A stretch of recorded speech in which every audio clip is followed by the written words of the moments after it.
하나님 아버지 감사합니다. 오늘도 하나님의 백성들이 예수 그리스도의 이름으로 주님의 날로 구별해서 이렇게 주의 전에 함께 나와 하나님께 예배드리게 하심에 감사합니다. 이 시간 하나님께서 주장하셔서 말씀이 온전히 역사하도록 인도하여 주시옵소서. 전하는 자 많이 부족합니다. 지켜주시고 하나님의 뜻만이 온전히 전해질 수 있도록 도와주시옵소서. 하나님 앞에 겸손함으로 함께 드린 이 귀한 예배에 은혜로 충만하게 해 주시옵소서. 예수 그리스도의 이름으로 기도드립니다. 아멘.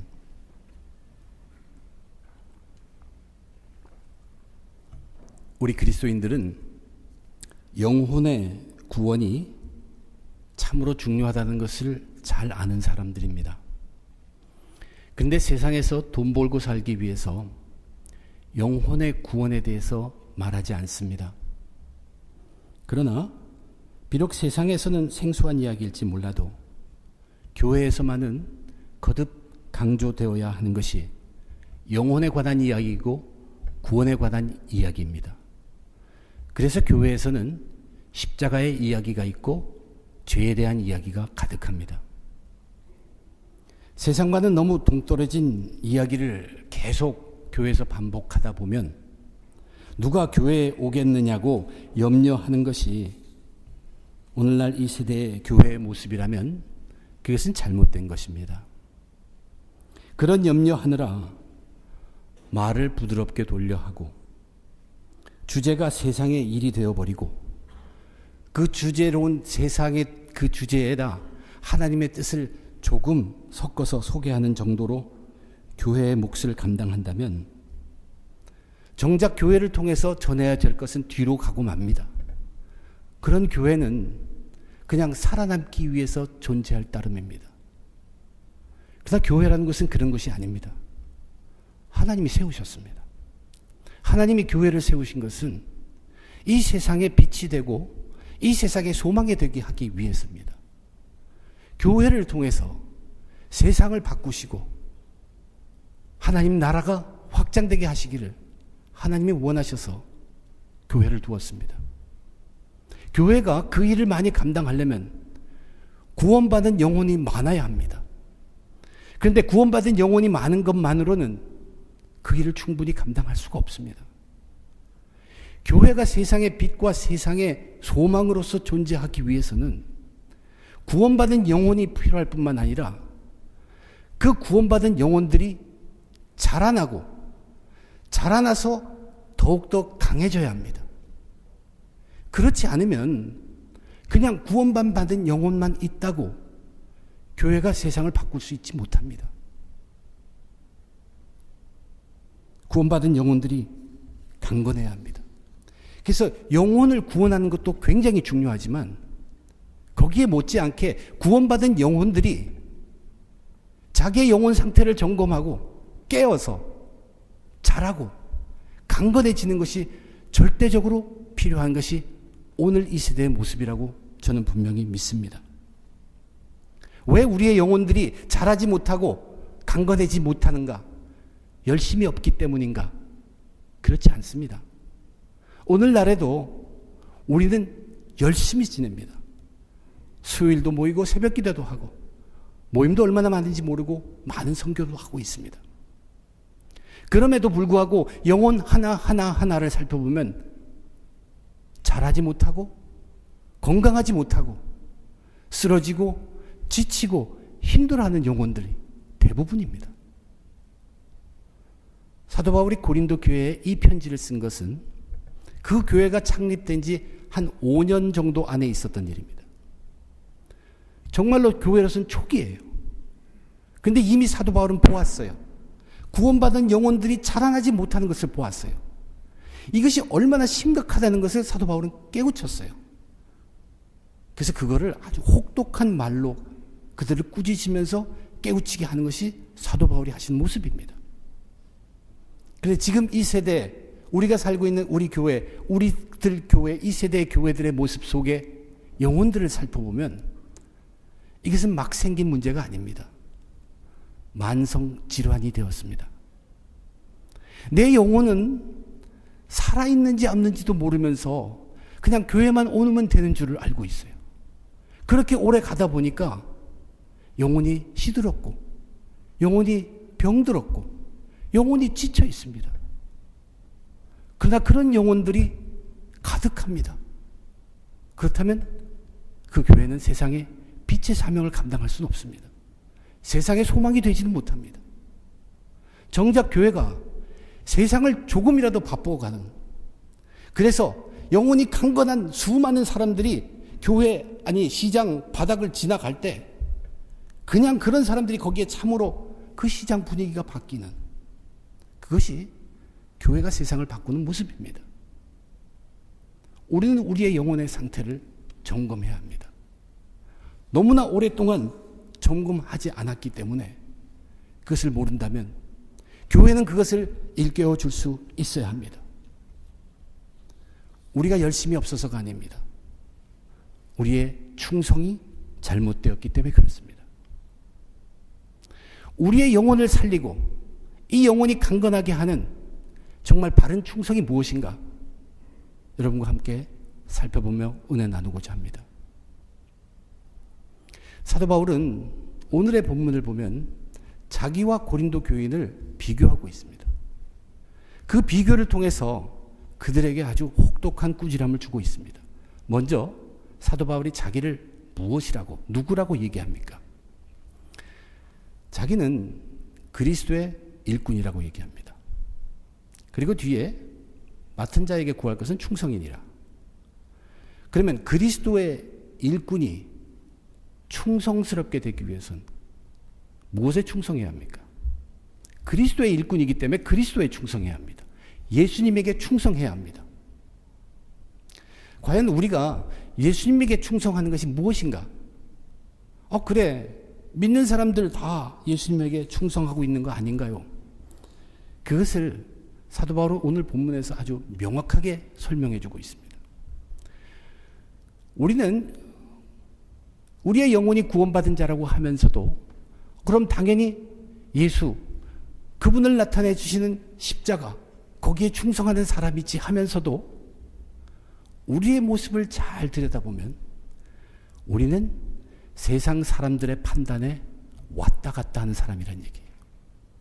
잘 보면 과연 내가 예수 그리스도의 십자가에 충성함으로 그분에게 더 민감한지, 아니면 옆에서 누가 던지는 그 사람의 말에 더 민감한지 여러분 살펴보아야 한다는 얘기예요. 100이면 100. 우리들 중에 저를 포함해서 옆에서 누가 한마디 한 그 말씀, 사람의 판단에 의해서 흔들리고 요동되는 것이 우리들의 모습입니다. 사도 바울은 그런데 뭐라고 얘기합니까? 내게, 너희에게나 다른 사람에게나 판단받는 것이 내게는 매우 작은 일이라. 무시하란 뜻이 아닙니다. 매우 작은 일이라. 왜 작은 일이냐? 그 다음 4절에 나를 심판하실 이는 주시니라. 예수 그리스도, 그 그리스도의 일꾼으로서 거기에 충성되기 위해서는 그리스도에 충성해야 되기 때문에, 그분은 나를 심판하실 그분이기 때문에 나는 거기에 충성하느라 그 충성된 일을 한 것을 놓고서 사람들이 나를 아무리 비방을 해도 나는 그것 때문에 크게 흔들리진 않는다. 사람이 내가 충성되게 한 그 일을 하느라 나를 죽이려고 한다 할지라도 나를 죽이려 하는 것은 그것은 정말로 작은 일이다. 왜냐하면 끝에 나는 그리스도 주로부터 심판을 받을 것이기 때문에. 그러면서 5절 마지막에 뭐라고 얘기했냐면, 우리를 기다리고 있는 것은 그때 각 사람에게 하나님으로부터 칭찬이 있으리라. 하나님이 잘못했다고 하지도 않고 오직 칭찬이 있다고만 오늘 본문에 얘기하고 있습니다. 무슨 뜻이냐면, 우리가 예수님이 나를 위해서 대신 죽으심, 그 십자가만 바라보고 정말로 참으로 일꾼으로 그리스도의 일꾼이 되었다면, 결과가 어떻게 해서 사람들이 그것을 판단하고 나를 죽이라 할지라도 그것은 굉장히 작은 일이요, 우리들에게 오직 기다리고 있는 것은 하나님의 칭찬이라는 이야기입니다. 저와 여러분들이 실제 우리의 삶을 보십시다. 같이 일하면서도 다투기도 하고, 그 사람이 한마디만 하면 우리는 쓰러지는 사람이죠. 그만큼 민감합니다. 그러나 사도 바울은 그런 것은 정말로 정말로 작은 일이야. 큰 일이 있어. 그것은 예수님께 충성하는 일이야. 예수님께 충성만 하면 비록 사람들한테 핍박받고 죽임을 당할지 몰라도 또 죽을지라도 작은 일이야. 우리에게는 하나님의 칭찬만이 기다리고 있어. 그 얘기입니다. 그렇다고 우리가 구원받았다고 바로 그날로 변합니까? 세상 나가보십시오. 사람 눈치, 사람의 판단, 그것이 모든 것을 흔들고 있습니다. 거기에 완전히 익숙해 있던 그 거센 물결 속에 살던 우리가 교회에 와서 과연 그렇게 쉽게 바뀔 수 있을까? 힘들죠. 그러나 그것을 이기지 못하면 우리의 영혼은 죽습니다. 그 얘기입니다. 저와 우리들의 영혼이 구원을 받았죠. 근데 그 구원받은 영혼이 이제 자라나고 건강하기 위해서는 우리는 예수 그리스도의 십자가에 훨씬 더 민감해야 합니다. 우리 그리스도인 공동체 내에서 많이 일어나는 경우가 같이 일하면서도 다투다가 어떤 안 좋은 일이 생겨서 우리 속에 무슨 생각이 제일 먼저 드냐면, 나는 세상에서도 이런 대우 받지 않는데 내가 교회에 와서 이런 대우 받으면서 교회를 왜 다녀? 이것이 사탄이 원하는 것입니다. 그래서 믿음에서 떨어지게 하는 것이에요. 잠시 쉬게 하죠. 그 영혼은 자라지 못합니다. 누구의 잘못입니까? 아무것도 잘못 아니에요. 그때는 우리들에게 기회입니다. 우리가 그때 그 나를 날카롭게 하고 나를 괴롭히게 하는 그 사람의 판단, 그것이 정말 매우 작은 일이 되게 하기 위해서는 우리는 항상 예수님의 십자가에 충성하는 그 삶을 살고 있으면 됩니다. 그러면 아무리 그렇게 해도 나는 그것 때문에 흔들리지 않습니다. 이럴 때 우리의 영혼은 자랍니다. 이걸 통해서 우리의 영혼은 강해지는 것이에요. 목사님들도 예수, 정말로 나같이 이렇게 죄 많은 사람을 위해서 십자가에서 돌아가셨는데, 그래서 내가 할 수 있는 게 이거밖에 없고, 이거라도 하면 하나님이 기뻐하신다 하고 죽자 살자 하는데 때로는 협박까지 당합니다. 당신 고치지 않으면 내가 가만히 안 있어. 그런 얘기까지 들어요. 세상 판단으로 보면은 그것 때문에 사역을 바꿉니다. 사역을 다시 그 사람 뜻에 맞게 바꾸든 다른 교회를 가든, 그러나 그것은 사구 목자입니다. 그게 아니에요. 내가 결과로선 정말로 형편없는 결과를 냈어도 나를 위해 돌아가신 예수 그리스도의 십자가 때문에 내가 했다면 그 일의 결과를 놓고서는 누가 뭐라 그래도 그거 뭐라고 하는 것은 작은 일입니다. 무시하라는 것은 아니에요. 때로는 하나님께서 그런 음성을 통해서 하나님의 음성을 들려주기 때문입니다.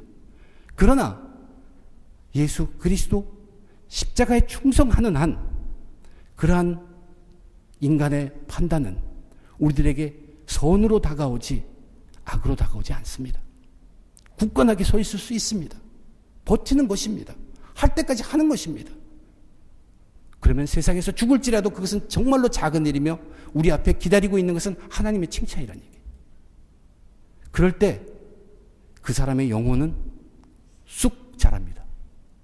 그런 것을 통해서 우리는 영혼이 강해지는 것입니다. 과연 저와 여러분 우리들의 영혼이 어떤 상태입니까? 그런 걸 피하고 싶고, 그러면 지혜로운 것 같지만 그건 사람의 지혜입니다. 영혼이 자라지 않습니다. 그것만 반복하시면 시간이 오래가면 만성질환으로 시들어져 버립니다. 사도 바울이 둘째로 자신을 무엇이라고 얘기합니까? 나는 하나님의 비밀을 맡은 자라고 얘기합니다. 하나님의 비밀을 맡은 자. 근데 거기에도 자기는 충성을 해야겠다는 얘기예요. 하나님의 비밀을 맡은 자라는 것은 자기가 하는 일을 얘기합니다. 근데 거기도 충성해야 되겠다는 것이에요. 그럼 하나님의 비밀을 맡은 자로서 충성을 한다 그러면 뭐에 충성하는 것입니까? 하나님의 비밀에 충성하는 거죠. 하나님의 비밀이 오늘 본문을 보면 바울도 아볼로도 본을 보였다 그랬죠. 다른 거 아니에요. 하나님의 말씀 선포한 것입니다. 하나님의 말씀이 하나님의 비밀이 그것을 선포하는 것이 자기의 일입니다. 그 하나님의 말씀에 자기는 충성한다는 얘기예요. 그러면서 고린도 교인들은 하나님의 말씀에 대해서 어떤 태도를 갖고 있는가를 오늘 본문에서 한마디로 뭐라고 표현하냐면 고린도 교인들은 왕노릇하고 있다. 고린도 교인들은 똑똑한 사람들입니다. 철학적인 지식도 차고 넘칩니다. 한 개를 들으면 두 개를 아는 사람이에요. 그래서 아볼로가 전하고 바울이 전하는 복음을 들었습니다. 그걸 들어보니까 기가 막혀요. 자기가 알고 있는 철학을 같이 경비하니까 이건 엄청나요. 그리고 나서 보니까 아볼로가 전하고 바울이 전한 것은 다 알았다. 나는 이제 그거보다 더한 것을 안다. 왕이란 얘기예요. 그러면서 그들이 한 것이 뭐예요? 기록된 말씀 밖으로 나갔습니다. 바울과 아볼로가 전한 것은 오직 기록된 말씀 안에 있는 것입니다. 그 기록된 말씀은 이미 1, 2, 3장을 통해서 사도 바울이 인용한 구약의 말씀들일 수 있습니다. 즉 성경 말씀, 하나님의 말씀을 일컫는 것입니다.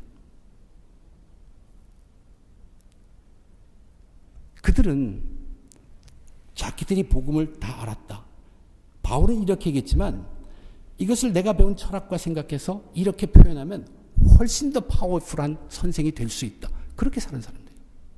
그래서 사도 바울이 하나님의 말씀을 맡았다고 하지 아니하고 하나님의 비밀을 맡았다고 얘기했습니다.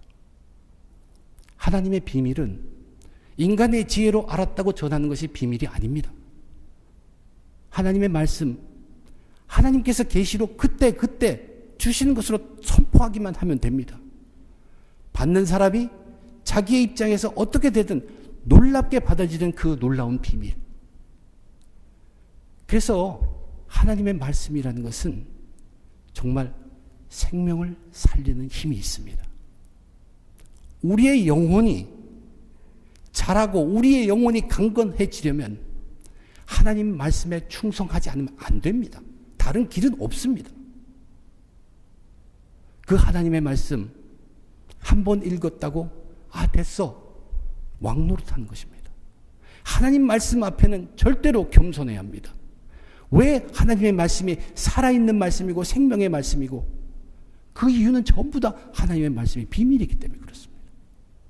영원한 말씀이에요. 100년 후에도 1000년 후에도 그 말씀은 죽지 않습니다. 살아있습니다. 영원한 말씀입니다. 생명의 말씀이에요. 영혼을 구원받은 자들이 그 생명의 하나님의 말씀에 충성하지 않으면 그 영혼은 시들게 되어 있는 게 당연합니다. 저와 여러분들이 왜 하나님의 말씀을 읽고 또 읽습니까? 나 잊어버려서 다시 외우기 위해서 기억하기 위해서 읽는 줄 아십니까? 저는 그거보다 더 명확한 이유가 있습니다. 다시 읽는 이유는 새롭기 때문이에요. 비밀이기 때문이에요. 또 읽으면 또 새로운 것이 나오는 비밀. 그것이 하나님의 말씀입니다. 그럴 때 우리의 영혼이 죽지 않습니다. 그게 없으면 죽어요. 살아가야죠. 세상을 살아가야죠. 그래서 사는 것이죠. 근데 구원을 받았어요. 영혼. 하나님의 말씀. 이거 너무나 오랫동안 만성이 되어서 이제는 그렇지 않고도 나는 그리스도인이라고 인정받을 수 그럴 때가 되어버렸잖아요. 너무나 오랫동안 말씀을 멀리하고도 자기의 영혼을 점검하지 않는 그리스도인이 많습니다. 그러나 하나님의 말씀을 비밀의 말씀으로 살아있는 말씀으로 영원한 말씀으로 대하지 않는 사람은 그 영혼은 이미 죽었습니다. 우린 죽기 전에 우리의 영혼을 자라게 해야 합니다. 그 자라게 하는 생명력은 하나님 말씀 속에 있습니다. 들리는 말씀이 또 듣고 또 들은 거다 그렇게 들릴 수도 있고, 보는 글이 이거 또 읽어보고 또 읽어본 그 글이다 그렇게 들릴 수 있습니다. 그 영혼이 지금 시들어 있다는 뜻입니다. 어떤 경우에 어떻게든 어떤 경우에라도 하나님의 말씀이 떨어지면 그것이 나를 움직이는 사람은 그래도 영혼이 살아있는 사람입니다. 우리는 하나님의 말씀에 충성을 해야 합니다. 그래야지만 내 영혼이 자라게 되어 있어요. 구원받은 영혼만으로는 충분하지 않습니다. 그것으로만은 우리는 세상에서 그리스도인으로서 역할을 담당할 수 없습니다. 우리 영혼은 자라나야 합니다.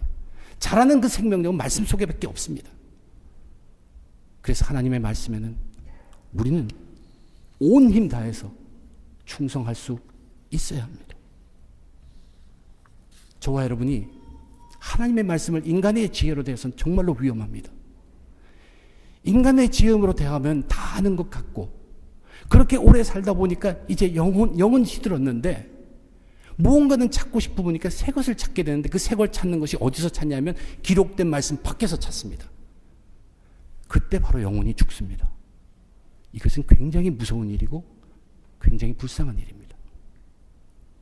저와 여러분이 지금이라도 기억해야 될 것은, 구원받은 내 영혼 자라게 하고 시들은 내 영혼 다시 힘을 얻게 하기 위해서는 지금부터라도 힘들더라도 하나님 말씀에 충성해야 합니다. 그 충성이 없으면 우리의 영혼은 소망이 없죠. 그러나 하나님의 말씀은 우리가 모르는 비밀한 능력이 충분히 있습니다. 아무리 시들었다고 해도 살려오를 수 있습니다. 하나님 말씀에 충성하십시오. 우리의 영혼을 되살리기 위해서 내 이 더러운 죄, 이것 때문에 그분이 죽으셨다, 그 십자가가 내 가슴에 들어오고, 이제는 사람의 무엇보다도 그 십자가가 내 길을 정한다고 각오하는 충성이 있어야 합니다. 그뿐만 아니라 시들었던 내 영혼 살아 올리기 위해서 놀라운 비밀의 능력이 있는 하나님의 말씀에 우리는 온갖 것을 다해서 충성할 수 있어야 합니다. 가볍게 보아서는 안 됩니다. 사도 바울은 세 번째로 충성할 것을 하나 더 말씀하십니다. 9절부터 13절을 그 사이에 자기가 그리스도의 일꾼으로서 하나님의 비밀을 맡은 자로서 사도로서의 자기의 삶이 어떤 삶의 모습이라는 것을 분명히 거기에 기록하고 있습니다. 이 본문에만 기록된 사도 바울의 삶의 모습, 우선 제일 먼저 기록한 것이 죽이기로 작정된 자. 이 죽이기로 작정된 자란 뜻은 사형 선고를 이미 받은 자란 뜻입니다. 세상은 사도를, 아포스토 바울을 이미 저 사람은 죽을 거야, 그렇게 선고해놓고 구경거리로 보고 있다는 얘기입니다. 어떻게 보면 이것은 사도의 모습입니다. 하나님을 위해서 온전히 쓰임받아 결국은 죽어갈 사람이에요. 거기에만 모든 것을 쓰다 죽임받을 사람이라고 우리는 볼 수 있습니다. 그러나 오늘 사도 바울은 고린도 교인들에게 그러한 구경거리가 되었다고 얘기합니다. 남들의 구경거리, 어리석은 자, 약한 자, 비천한 자, 줄이고 목마르고 헐벗고 매맞으며 집 없는 자, 직접 자기 손으로 일할 수밖에 없는 자, 모욕당하는 자, 박해당하는 자, 비방받는 자, 세상의 더러운 것, 만물의 찌꺼기 같은 그 삶이 지금 사도 바울 자기가 사는 삶. 그러나 물론 이것은 세상이 보는 사도 바울의 삶이죠. 그럼에도 불구하고 오늘 본문 그 속에서 사도 바울이 자기가 한 일에 대해서 기록하고 있습니다. 그가 한 것이 무엇입니까? 그는 고린도 교인들을 그리스도 안에서 지혜롭게 만들었습니다. 고린도 교인들을 그리스도 안에서 강하게 했습니다. 고린도 교인들을 그리스도 안에서 존귀한 존재로 만들었습니다. 분명히 사실이죠. 썩어져갈 사람들을 영생의 자리에 앉혔으니 지혜롭게 하고 강하게 하고 존귀한 사람이 되게 한 것 맞습니다. 아무리 사람들이 모욕 주어도 축복을 했다고 얘기합니다. 자기를 아무리 협박하고 비방했어도 참고 견뎠다고 얘기합니다. 박해가 아무리 심어도 그런 사람들에게 나는 항상 부드러운 말로 권면했다고 얘기합니다. 불의와 악이 가득한 그 세상 속에 살면서도 죄악됨과 그 악함에 악으로 대한 것이 아니라 오직 선으로 되겠던 사도 바울 자신의 모습을 그들과 비교해서 말씀하고 있습니다. 어떻게 세상에서 쓰레기 취급을 당하면서도 이렇게 견디고 이런 일을 할 수 있을까? 저와 여러분 우리들도 우리의 의지로 얼마간은 할 수 있지만 평생의 삶을 그 삶을 살지는 못합니다. 무슨 힘으로 사도 바울은 그것을 감당했을까? 성령님의 인도하심입니다. 사도 바울은 철저히 성령의 인도에 충성하셨던 분입니다. 성령의 인도하심에 충성된 자는 보이는 것만 보고 살지 않습니다. 성령이 도와주기 때문에 그 뒤에 있는 보이지 않는 것을 보게 됩니다. 그리스도인들, 고린도 교회 그리스도인들, 그들의 영혼의 불쌍함 썩어짐을 성령이 보게 하시고 그들로 하여금 구원받게 해서 강하게 만들고 존귀한 존재로 만들 수 있었습니다. 심한 박해가 오지만 보이지 않는 것을 보게 되므로 소망이 생깁니다. 그것도 성령으로 해서 생긴 소망이죠. 소망이 있기 때문에 참고 견뎌요. 인간의 의지로만은 견딜 수 없지만 성령님이 도와주시죠.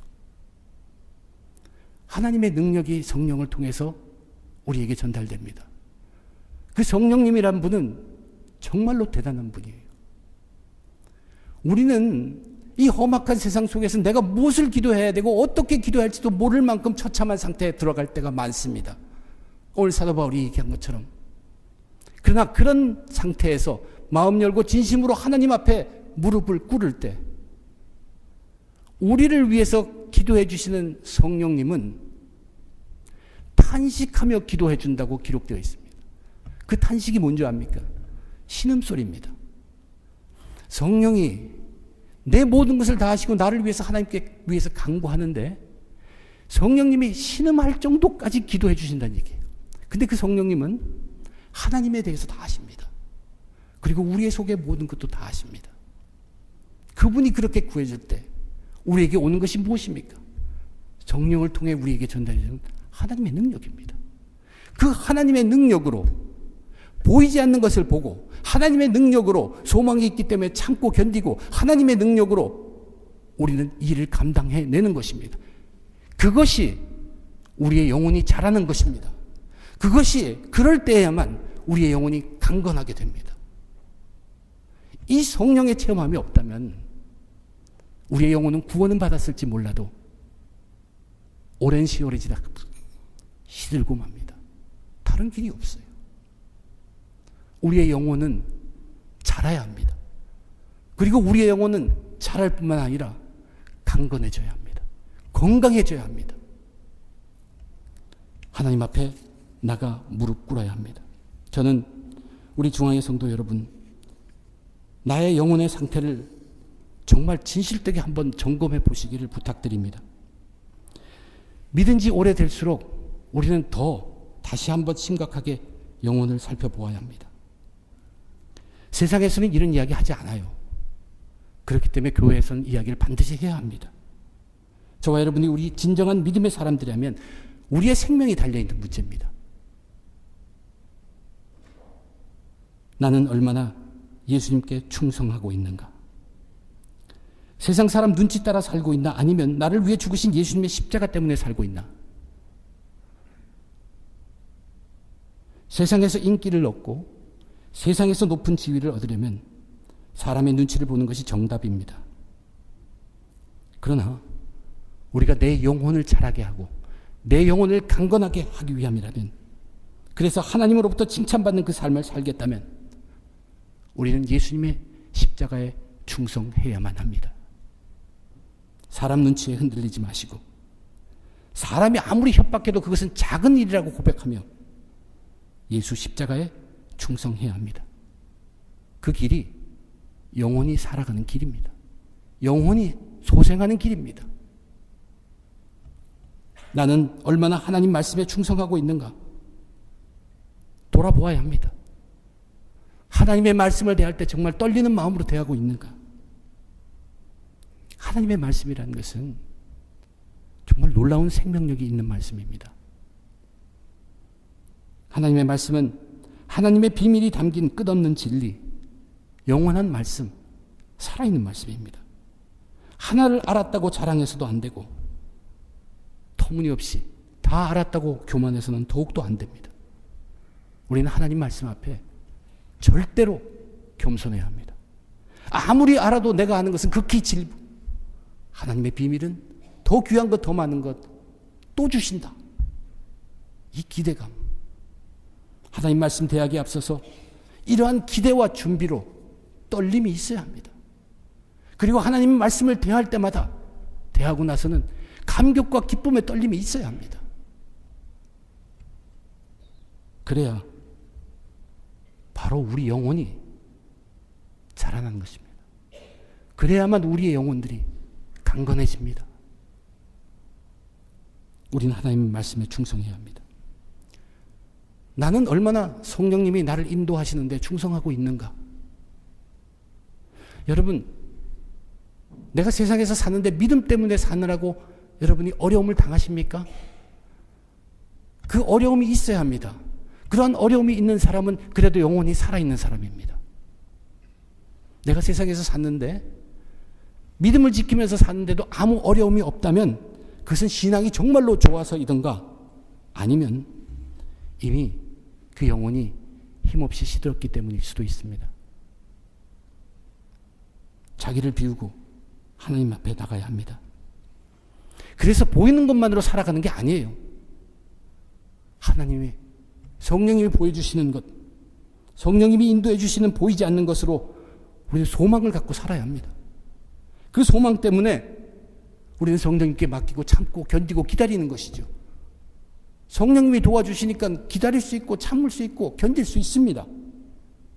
그리고 악이 되어도 악이 더 달려와도 우리는 선으로 대하고 이길 수 있습니다. 그래서 생명의 길을 가는 것이에요. 그렇게 할 때 그 성령은 우리의 영혼을 얼마나 더 자라게 하시고 얼마나 더 강건하게 하시는지 모릅니다. 성령은 우리의 영혼을 강건하게 지켜주십니다. 맡은 자들에게 구할 것은 충성이니라. 예수님의 십자가에 충성합시다. 하나님의 말씀에 충성합시다. 성령님의 인도하심에 충성합시다. 기도하겠습니다. 아버지 하나님, 내 영혼을 돌아볼 때 불쌍할 수밖에 없습니다. 오늘도 불쌍한 내 영혼 갖고 주님 앞에 왔습니다. 하나님 앞에 예배드리며 내 영혼을 돌아봅니다. 지금도 죄 짓고 있는 나를 위해 뜨거운 피를 흘리신 그 십자가가 있는데도 그것은 뒤로 하고 옆에서 사람이 이야기하는 것에 온통 내 삶이 뒤바뀌었던 우리의 시들은 영혼을 불쌍히 여겨주시고 주님 다시 한번 살려주시옵소서. 죽지 않게 살려주시옵소서. 하나님, 세상에 하나님 말씀만큼 힘 있는 것 없습니다. 말은 하면서도 그러한 하나님의 말씀을 기대감도 없고 감격함도 없고 그저 와서 듣고 가는 우리들의 불쌍한 모습, 그리스도인이라 하면서 평생 성경책도 펼치 못하는 그러한 불쌍한 영혼들, 하나님 시들은 영혼들 소생시켜 주시며 자라게 하시고 강건하게 만들어 주시옵소서. 더욱더 하나님 말씀에 충성할 수 있도록 도와주시옵소서. 하나님 말씀 앞에 조금도 교만하지 않고 절대적으로 겸손한 주의 백성들 되게 도와주시옵소서. 성령님이 인도하심이 보이지 않는다고 그것을 뒤로하고 기도하기를 게을리했던 우리의 삶, 하나님 진지한 마음 가지고 충성된 마음 가지고 나오면 인도해 주심을 믿습니다. 나는 모르나 다 아는 성령님이 인도하십니다. 내 욕심 비우고 나 비우고 성령의 인도에 충성하는 주의 백성, 연약한 영혼들 되게 도와주시옵소서. 부족하고 쓰러지고 지치고 힘든 우리의 영혼이지만 이 영혼들을 자라게 하시고 강건하게 하셔서 이러한 강건한 영혼들이 가득한 그곳에 세상을 바꿔주시고 하나님 나라를 창대하게 하여 주시옵소서. 이 모든 것 감사하며 주 예수 그리스도 이름으로 간절히 기도드립니다. 아멘.